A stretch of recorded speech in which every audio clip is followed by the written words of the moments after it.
Whether you're back in class or preparing for the new school year, here are 10 essential tips to stay grounded, organized, and stress-free for a smooth transition into your academic routine. Hi everyone, welcome back to my channel. I'm Maka for those of you who don't know me. In today's video, I'll be discussing 10 simple yet essential tips that I've been using to prepare myself to go back to my second year of university in London. If you're going to a new school or starting a new course or moving to a different country like I did, these will be really helpful. I hope you enjoyed the video, so let's get into it. The first tip is to print your school calendar. Now this is something that I'm doing in my second year but didn't do last year. This way you'll actually be able to keep track of time. Sometimes school can feel like you're doing the same thing every single week and it can eventually feel like a blur. It's best to have a calendar on your wall near your desk to visually look at dates, deadlines, and holidays. I actually didn't realize that the European academic calendar was really short. A few weeks I had of school, having that visual calendar to look at every single morning and to cross out at the end of each and every single day will actually help you to make the most of every day. So the next tip is to download your digital timetable. This way you'll have easy access to your timetable, whether it's on your phone, your iPad, your tablet, or your computer. I constantly had to look at my timetable to recheck classes, and sometimes you might not want to pull out whatever device that you're using at school and you might want to use something smaller like your phone. It's best to have a digital one that can sync across all of your devices. I personally use Google Calendar and I can actually use that on my Notion.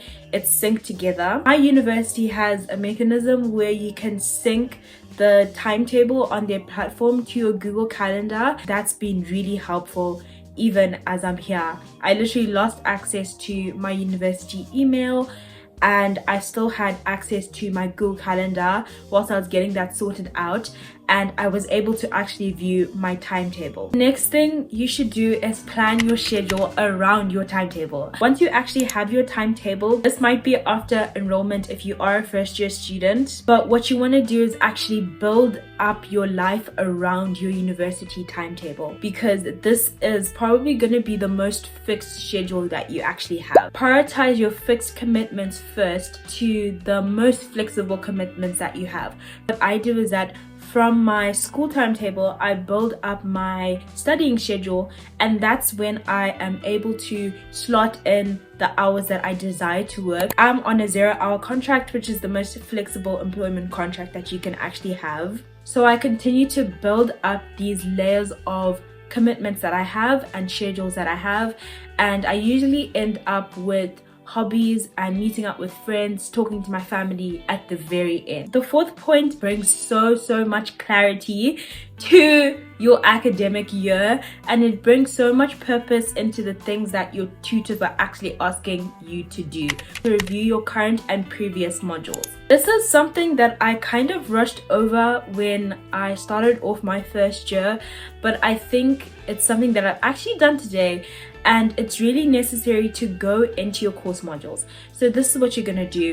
You're going to log onto your university website. Chances are that the course modules are there for you to review in a simple and short format. List down all your modules, and then you can list down the aim of each and every single module, and then after that you can list what key essential activities that will happen in your modules. For example, one of my first modules in my first year of university was ideation and communication, and this module covered visual communication. The aim of this module was to introduce me to the ideation and communication principles of interior design, which basically means how ideas are formed during the design process and the different forms of visual communication during the design process. If you want to go a bit further like what I did, because I've obviously gone through my first year already, I figured out what key essential hard skills that they actually wanted us to get from this course. This is really important, especially when you're finished with university and you're looking to get employed. These are the key skills that employers are going to actually be looking for. For example, one of the key forms of communication that we learned was Photoshop and InDesign. These are things that I'm looking to actually refine for my second year. Another reason why it's important to go back to previous work is that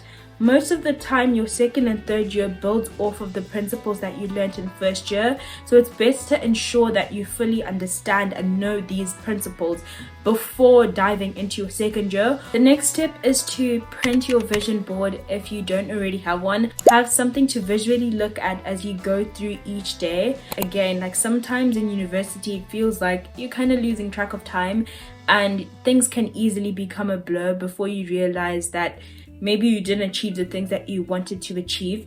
Especially with me as an international student, I really want to maximize my time in the UK, so it's really important for me to have a vision that I want to achieve whilst I'm actually there, so I feel like I fully maximized my time there and achieved all of the goals and visions that I had for myself. The sixth task is to list down the essential tasks and clothes that you need for the second semester. Personally, in my first year as a design student, I actually realized that I didn't actually need my laptop like that. It was not an urgent purchase because we did use like the computers at school. Most of our work was hand drawn and in the studio. So I would say when it comes to making huge purchases, sometimes it's best to delay and to wait a bit of time, get advice from your tutors, especially when it comes to big purchases. You can also gain access to things like discounts and the items that your tutors actually recommend as you start your school year. So I would say that especially if you're a first year student, don't pressure yourself to immediately purchase everything at one time. Sometimes it's best to like wait, to slow down, see what you're allowed to have or not allowed to have in your accommodation, see what you need or really don't need. And if you already purchased like a bunch of stuff, like just take time to decide what you really want to keep in your house or your flat or your room, wherever you're staying. Especially if you're moving to a new country or a new city, I would really advise you to use online shopping to the best of your abilities, because sometimes it's a bit tiring to shop for everything once you've moved into your flat. So I would say like start building up items that you want to purchase from Amazon and get them delivered to your accommodation. Reconnect with your classmates. This is something that naturally happened, but our advice for you to start doing, catch up on what you guys did during the holidays. These are going to be the people that you are going to be around, so you don't want to lose touch with those people or the connections that you formed in your first year. Look into student events that you can attend. These are honestly opportunities to network, opportunities to make new friends, and opportunities to start enjoying the start of your academic year. At the end of the day, we're in our 20s, okay? Some of us are in our teens. Maybe you're not in your 20s, but you just want to enjoy your time at university. I would say like look into activities. There's so many things that happen at school and you never know what you could actually enjoy. Sometimes go out of your comfort zone, but stay within the boundaries of your values and beliefs. Introduce the academic lifestyle. For me, I've done this through my internship. I was working from 8 to around 4:30 for a week now, so this was a great way for me to start getting back into the routine of waking up early, being on another person's schedule, and ensuring that I'm at school on time. Luckily my studio hours are kind of similar. They're from around 10 to 5, so it's kind of a full day of work. So I really adjusted by starting to get back into those hours. You can also do this by reading a textbook, flip through your textbook, flip through your past notes, or start implementing your schedule that you're going to be using during the term. The 10th point is to establish your study routine. Try and figure out what you need to actually prioritize. Do not fool yourself by prioritizing the things that you like doing or the things that you're good at already. Do the hard tasks first.